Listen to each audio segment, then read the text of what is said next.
Hello, and welcome to the Joyful Bookshelf, where books are fun. Subscribe for new books read aloud every week.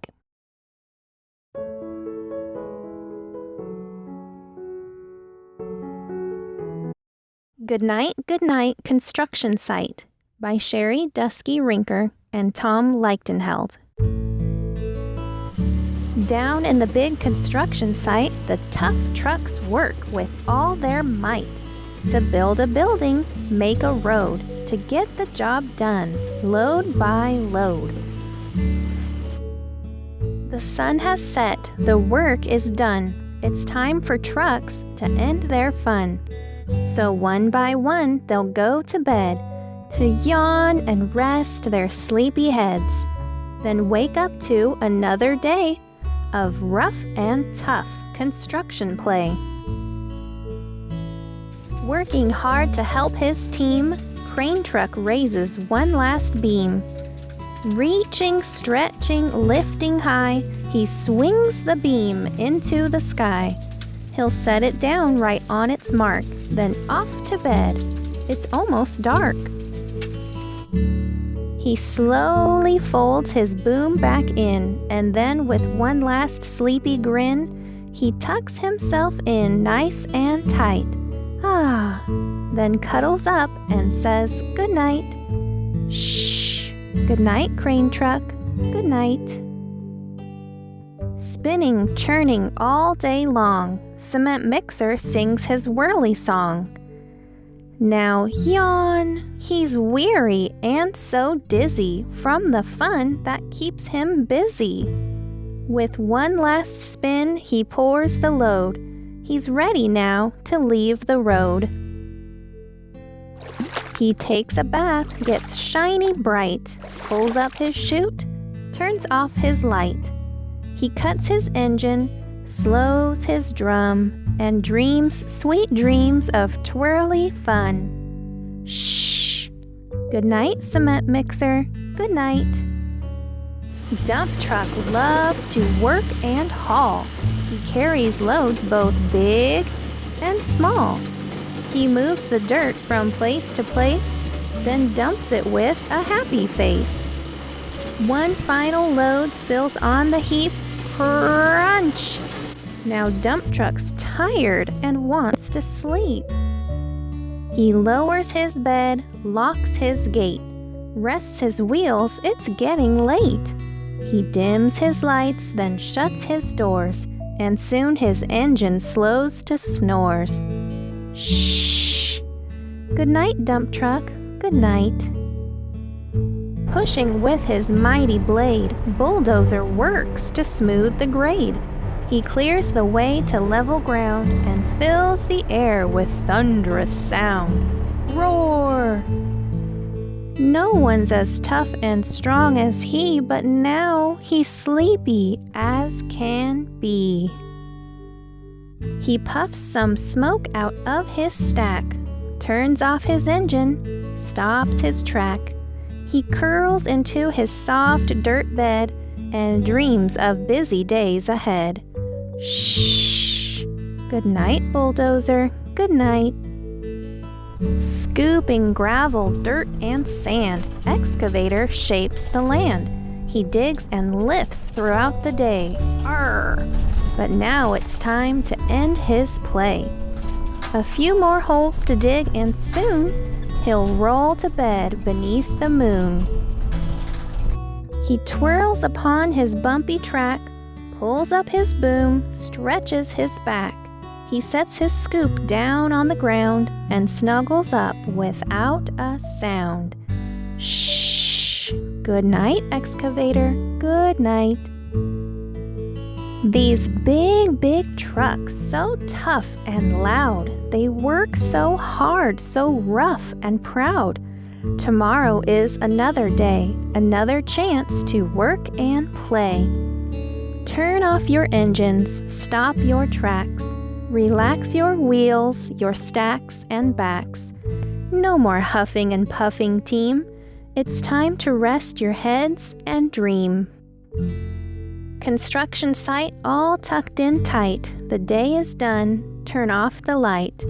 Great work today. Now, shh. Good night.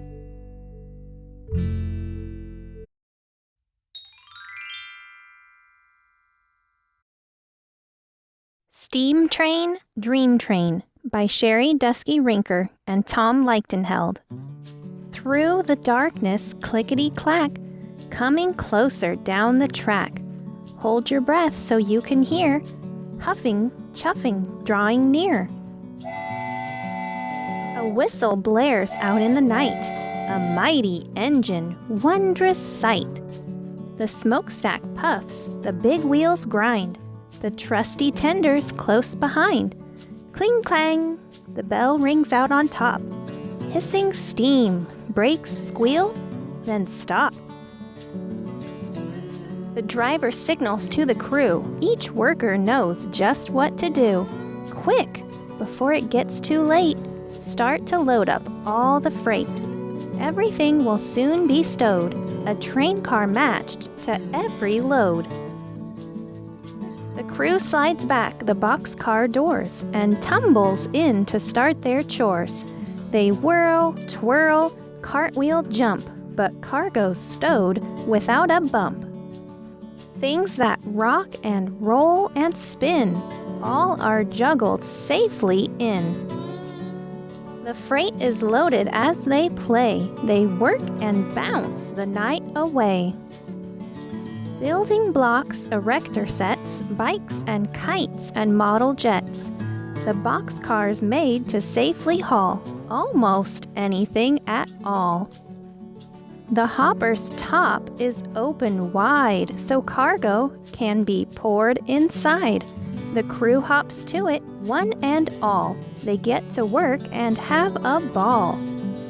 Then with a bounce, a pounce, a leap, 3 boys jump in and fall asleep. Tankers lined up in a row are getting filled with paints to go. Purple, yellow, green, and blue, a color convoy coming through. The reefer car is snug and cold. Its chilly box can safely hold frozen treats for every stop, like a rolling ice cream shop. The train car's packed, the crew sits back and chills out with a midnight snack. 10 hard workers lend a hand to fill the gondolas with sand. Sand for castles, moats, and more. Sand for tunnels. Sand galore.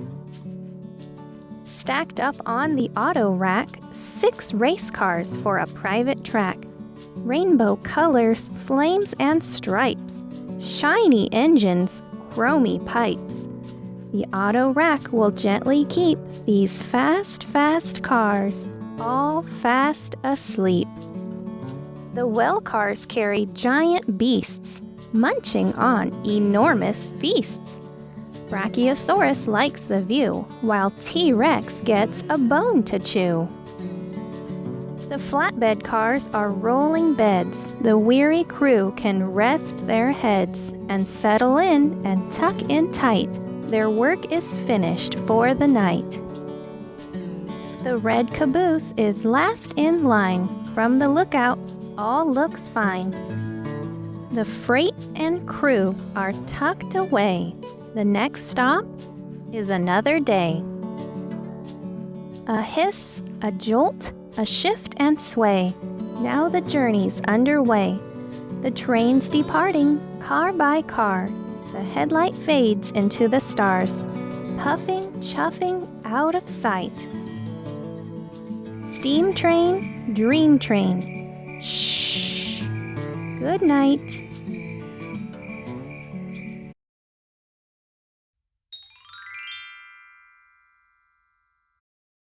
I Will Not Eat You by Adam Lerhopt and Scott Magoon. Theodore lived in a cave. It was a quiet cave, and that's the way he liked it. One morning, a bird flew up to the cave. It tweeted and squawked at Theodore. Tweet, tweet, squawk, squawk, tweet. Theodore thought, does it want me to eat it? But Theodore wasn't hungry. Go away, silly bird, he whispered. I will not eat you." The bird flew away. Later, a wolf jogged up to the cave. It howled at Theodore. "Ow!" Theodore thought, "Perhaps I should eat it." But Theodore wasn't hungry. "Go away, loud wolf," he grunted. "I will not eat you." The wolf jogged away. That afternoon, a tiger ran up to the cave. It growled at Theodore. "Rrrr." Theodore thought, "Should I eat it?" But Theodore still wasn't hungry. "Go away, rumbly tiger," he huffed. "I will not eat you." The tiger ran away. That evening, a boy galloped up to the cave. The boy roared at Theodore.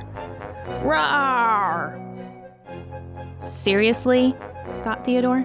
"I should eat it." Theodore was getting hungry. "Don't bother me, pesky boy," he bellowed, "or I will eat you." The boy did not go away. He roared again. This upset Theodore. The boy poked. "That's it," Theodore snarled. Theodore chased the boy. "I will eat you." Until the boy fell down. Before Theodore could gobble him up, something unexpected happened. The boy laughed. "Ha ha ha ha ha! Ha ha ha ha ha!" That made Theodore laugh. "Ha ha ha ha ha ha!" And it's hard to eat someone when you're sharing a laugh. Theodore still lived in a cave, but now the cave was extra quiet because Theodore was outside playing. "I can always eat him later," thought Theodore.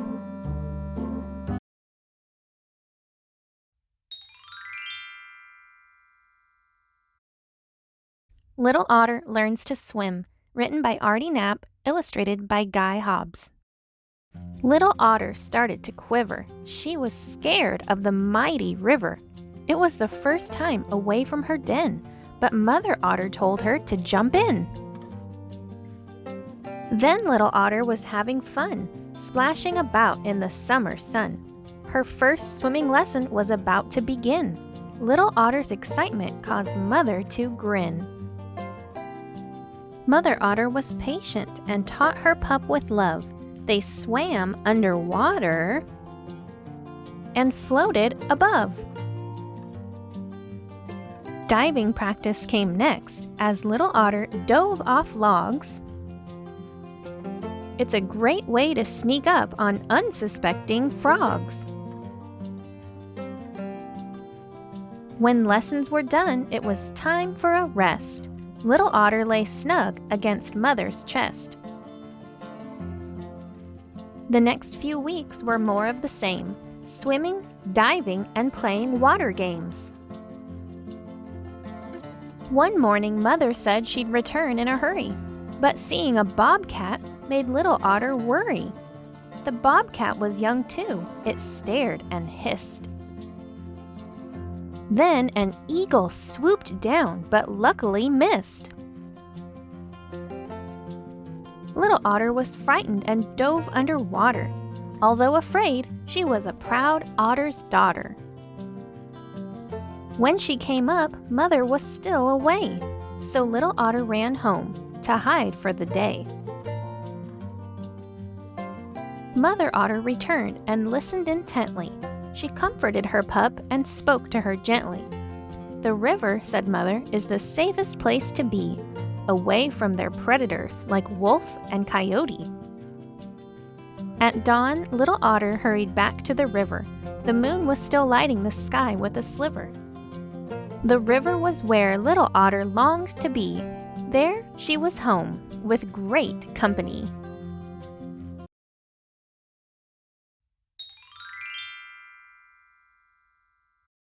Ruthie and the Not-So-Teeny-Tiny Lie by Laura Rankin. Ruthie loved tiny things. The tinier, the better. Her toys were the teeniest imaginable. She had dinky dinosaurs, itty-bitty trains, ponies no bigger than your pinky, and teddy bears that were barely there. Ruthie loved finding tiny treasures too. At the beach, she searched for the smallest seashells. The flowers she picked were no bigger than fairy wings. She even had an eggshell from a hummingbird. And wherever Ruthie went, she carried some teeny thing in her pocket. One day at school recess, after jump rope and swings, Ruthie took a turn on the twirling bar. When she landed, she saw something in the grass. It was a little box with a teensy window and an even tinier button on top. She couldn't believe her luck. It was a teeny, tiny camera. Ruthie looked through its little window. Then she pressed the button on top to take a picture. Click. Just like a real camera. This was absolutely the best thing Ruthie had ever found, and it was hers. Click, click. She tried it out every which way. Say cheese, clouds. Click. Say cheese, little bug. Click. Say cheese, school. Click. Say cheese, Martin. Click. But Martin didn't say cheese. Martin said, "Hey, that's my camera." Ruthie was startled. "No, it's not. It's mine." "Give it to me," said Martin. "It's mine." "It is not." "Is too." "No, it's not," shouted Ruthie, and she raced back to class. "What's going on?" asked Mrs. Olson. "Ruthie's got my camera," cried Martin. "I got it for my birthday and I dropped it on the playground." But Ruthie wanted that teeny tiny camera in the worst way. "It's mine," she yelled. "I got it for my birthday." Well, that wasn't true at all. Not one teeny tiny bit. Mrs. Olson looked at Martin. She looked at Ruthie. "Goodness, this is a problem," she said. "The camera can't belong to both of you. I'll keep it safe in my desk drawer for now. Let's talk about it again tomorrow." Ruthie's stomach flip-flopped all the rest of the day. She couldn't remember the answer to 2 + 2. When Mrs. Olson read a story, every word flew straight out the window. The bus ride home took forever. "Hi, Ruthie," said Mama. "How was school?" "Okay," mumbled Ruthie. Dinner was macaroni and cheese, Ruthie's favorite, but she couldn't eat. Not one little bite. "Aren't you feeling well?" asked Papa. "I'm not hungry," she said. At bedtime, Ruthie was close to tears. "What's the matter?" asked Mama. So Ruthie told Mama and Papa the whole story. "What do you think went wrong?" asked Papa. "I said it was my camera," cried Ruthie, "but it's not." "It's going to be okay," said Papa. "You made a mistake and tomorrow you can fix it. I think Mrs. Olson and Martin will understand." But the next morning, Ruthie could barely eat. Maybe Mrs. Olson wouldn't understand. Maybe Ruthie would have to sit in the timeout corner. Maybe Martin would never talk to her again. Maybe no one would ever talk to her again. Not one teeny weeny word. The school bell was about to ring. Ruthie took a deep breath and began the long walk to the front of the room. Mrs. Olson's desk seemed very far away. "Good morning, Ruthie," said Mrs. Olson. "I have something to tell you," said Ruthie in a very small voice. "The camera isn't mine. I didn't get it for my birthday. I found it on the playground." Mrs. Olson didn't make her sit in the timeout corner. She didn't even look mad. Instead, she gave Ruthie a hug and kissed the top of her head. "Thank you for telling the truth," said Mrs. Olson. "That took a lot of courage." "I'm very sorry, Martin," said Ruthie. "It's okay," said Martin. All at once, Ruthie's stomach stopped flip-flopping. She even skipped a little on the way back to her desk.